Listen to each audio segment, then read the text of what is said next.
Izvinopupura kuna mudhara, kuna shoko ezita remunhu dzari padhuze pangu kuti shoko munhu namweya. Unoziva ngondiverengera 14:16 dzachona, ndiverengerewo 9:6 napo kunzwa ndichiverenga 9:6 raisara. Ndoda kungo ipapa ndoda kungopa vhenjuka ndichingopfuura napo 14:6 dzachona achitaura kuti ini ndakutoenda kunogadzirirai pekugara, asi handikusiye musingazive nzira.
Haleluya. Imagine uchiti Mwari ndicherechedze iso wakamiswa pamusoro pechakakwirira so Mwari vachikucherechedza mushe uchiongororwa naMwari vachikovheta. Are you sure kuti hasha dzavo hadzikubvambure papa? Saka uchinzwa zvakazarwa achiti Jesu gumbo rake ndo rinenge rakatsika pachisviniro chehasha dzaMwari achiti Mwari chimbomirai kuratidza kutsamwa kwenyu. Hold on, indava waini yemudiri kune waini yechi but ine expire. Iyo waini yemudiri manje ine expire kusvika vechivanhu vati seri kwelinda kana seri kweguva hakuna munamata.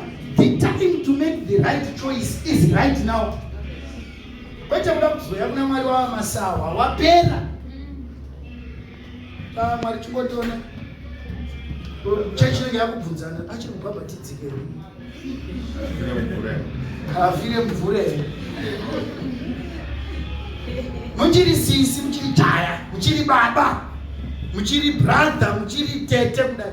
Ndongo yekuya kuna Mwari. Mwari ticherechedzei tibatsire. Pandinodonha ini timutsei. When I'm weak, you are my power. Oh, yes. When I'm in fear, you give me the faith. Isa tifambe nekuona, tinofamba nekutenga. Kana tifamba nekuona, unogumburwa, une maziso. Mana wamba gumburwa wachifamba. Ngowe faro kana wagumburwa. Wamba wamba chabofu. Ali, uchitonya tochuza rote mfamba na wagumburwa shakada. Saka utona isa tilipe ne maziso. Dona ni maziso maombe kudayo unofuma ndrokuona aiwa. Isu tinotaka kuona kwemweya. Kwanzina mvangeri panapa apa akatengwa nemari unomuona kuti dzakatengwa nemari idzi dzakangoblaikwa netumaziki tushoma idzi. Saka manamatira adzo unotengwa nemari kwakawanda ndokwakabatsirwa nechechi uri pasituation. Aungonamatira kuti ndingadii ndakambobatsirwa ndiri padambudziko. Bakwangu kamboitwa kunamato nayoti wakatoya kararako zvisina kumira mushe zvinotobuda here. Azonati dzakachengetwa nekaonaiti kakamboitwa kunga kwadzo but zviropa rajesu chaizvo hapana. Yanenge akambobatsirwa anetsikana nehindu ndozvirongomudza kuchechi tumatuke chitwe raisi twakamboudzirwa netumafurawo ndoti kwakamuchengeta arongonyara kuti zvinoda kuwadzana nemahati mawo andakambodya kada Mr. Rice ndikabva ndabuda here. Mbuya Nyagwanda vanozoti kudini zviri beta kubuda panogarira raisi Jesu asipo.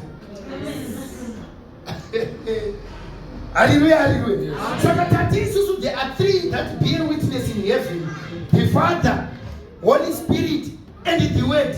Saka tinoda kungoti in 3 minutes titsvage kuti zvikabva zvanzi vatata ndemumwe. Saka uchiona isu tichiparidza kuti hakuna vana Mwari vatatu mumwe, tina Mwari mumwe muutatu. Manandinzwa ipa? Isu hatina Mwari vatatu mumwe, itai kuti ndikude. Tina Mwari mumwe muutatu. There is only one God and the Bible is consistent. Aingoiverengai munoiziva 1 Timothy 2:5. Iverengei munoiziva. Toda kungopura nepepa papa tichingoswatudza ipapa. 1 Timothy chapter 2 verse 5. Wakabata pangu wakabata musapavhara. Pana zvikapo. Koi pastor in the Bible. Awati. Nokuti kunongowana Mwari mumwe chete. Dzokorora. Nokuti kunongowana Mwari mumwe chete. Dzokorora. Nokuti kunongowana Mwari mumwe chete. Dzokorora. Nokuti kunongowana Mwari mumwe chete. Kunongowana na Mwari vangani? Mumwe chete. Is it correct kuti Mwari vatatu mumwe? Kunongowana Mwari chi? Mumwe chete. Nani futi? Nomurevereri mumwe chete. Uyo ndakamudzwa achirohwa nevamwe mumureverere. Ndobva vakamudzura mureverera. Tiani? Mai ani? Nomurevereri mumwe chete. Mai ani? Tiati atsine Bhebheri ndiani? Murevereri mumwe chete ndiye munhu. Mai Maria ndiani? Verenga shamwari. Nomurevereri mumwe chete. Ndimai ani vavo? Pakati paMwari navanhu. Ndiye munhu. Ndiye munhu Kristu Jesu. Ani? Ndiye munhu Kristu Jesu. Vhangeri rati mupanana Mwari mumwe chete nemurevereri mumwe chete pakati paMwari navanhu. Haana kunzi ndiye Jesu Kristu, ndiye munhu Kristu Jesu. Ide hapanzi munhu. Chaakavinga panyika panapa ndechekuti auye segweta semurevereri achienda paKalvari. Saka process yaanoenda paKalvari ndiye munhu. Ari kuenda kunoitei paKalvari kunoduridza ropa. Kana ropa radeuka iri nderekuti kweva achireverera Mwari munomuziva Emmanuel Rukuri. Rakanga risimuombwe pana vakadzi 20 vari kuchema naye asati amufundisa. Pane 17 waakavhara kubasa kwake, pane 16 wekumusha kwake waari kuchema naye izvozvo. Mwari wobvunza kuti toita sei? Jesu anongoti torai matonhwe matatu pane randakaeredza manu, wobva waspringlwa kudainzi manu uya uchifamba uri kusina kana chivi kana 1. anopinda kudengero dzatoenda idhava pane ropa rakamureverera. Saka there is only one God. Ingozi ari padhuze pako kuna Mwari mumwe chete nemurevereri mumwe chete. Zvekungoti ana apostoli anokurevererai munonyura. Apostoli ndiudzirewo Mwari kuti zvakati utori bheta kupfuura inini ukawadza wega Mwari vanonzwa. Ekuti pagorogota pachikomo cheKalvari ndopaita dzese ipapo pachikomo ikambomira kufanshena zvikati chii chaitika, zvikati zvakarehwa nevaprofita nemurayiro zvaitika nhasi zvazadziswa. Zvekuti kudii? Zvekuti kune nyoka yendarira yaifanira kuturikwa kuti kana vanhu vari murenje varumwa vakaitarisa vanopora. Zvikati nhasi kune nyoka yendarira yazosimudzwa ikaiswa padanga. Onai mashamisiro azvakuita, ukangotarisa padanga pane nyoka waakuponeswa. Kune nyoka dzinji dzisina kuponesa vanhu. Vamwe vakarota nyoka vanotiza, but John 3:18 inotise Mozisi zvaakasimudza nyoka murenje, saJesu akasimudzwa ndokubvaiswa padanda. Zviri kuitirwei? Nekuti murayiro wakanga wakanyora muna Deuteronomy kuti akatukwa anofanira kurwa muchinjikwa. Zviri pana Galatia 3:16.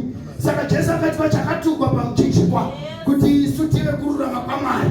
2 Korinthe 5:17. Zvikati kunyange dai takamboziva munhu panyama hatichamuzive saizvozvo, asi kana munhu aamuna Jesu tarira zvose zvavasvika. Haleluya, haleluya. Ndiro ropa ramanga muchitaura Baba, inyaya dzeupenyu idzi, inyaya dze-life and death. Saka ukuona mushumiri achimira pamberi pevanhu haikona kuya netupolitics netunyaya twamunenge maitana namadhamu wenyu kumba netunyaya twekumaraini kwenyu nepolitics dzamunenge muchiitirana muchirwara zvigaro zvemuchechi. Nyaya dzepano dzinoda driver ane license kudza kuti mashoko ari kupa vanhu upenyu aya anoendesa here vanhu kuchitumbu chegorogota. Unoona kuti pasamari yekoitarwa nyetsime iri ipapo, unofunga kuti Jesu paiti ndipo mvura yanga ine nyota straight, zvotanga tosvika pakunetsana nemukadzi asina murume. Ukatoone uchiita chipfambi, Jesu osvika achikumbira mvura kwauri, ingoti Ishe taura nyaya yenyu straight, indiri mhombwe. Pana mvura yamuri kuda. Unofunga kuti Jesu angati anyota zvokusvika pakukumbira murume asina mukadzi aoniri kuenera indi rese kuti anokumbira chifeyo. Mukadzi naye kutodei muri maJudhasi timasamari hatichidzani tsimendera baba wedu Jakobho matongo ake ese akamwa panapa. Zvikanzi naJesu umo mune ndove, ini ndine mvura menyu isina kana ndove, isina piriso yekuti ukainwa zvitubu zvemvura menyu inovhaira kusvika kuushe usingaperi, inotanga kumanifesta mukati mako. Kona uchikonamata zvokunakidzwa so unozofanira tukambogara-gara kauboti apa ndozvandakodzera kuenda kudenga wega ukambonamatana so taamdaraka izvo zvindi right kushenda dii munhu aya hatikude panyika nezera mabratha. Wakadai unofa isu chembere tiripo. Haleluya. Ino ndo mbonoti tsika uri muvhangeri renhema so wakabata uri kusiyana namadzibaba Tobias pasowe. Vana Mwari vanotya trousi. Vana vanovhunduka trousi.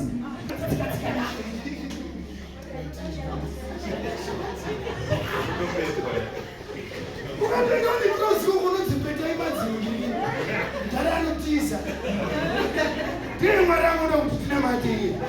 Yesu tokutaiwa shamwari kwakupota kwakupeta matrausi. Mwari akanotya jini asi Mwari wechokwadi.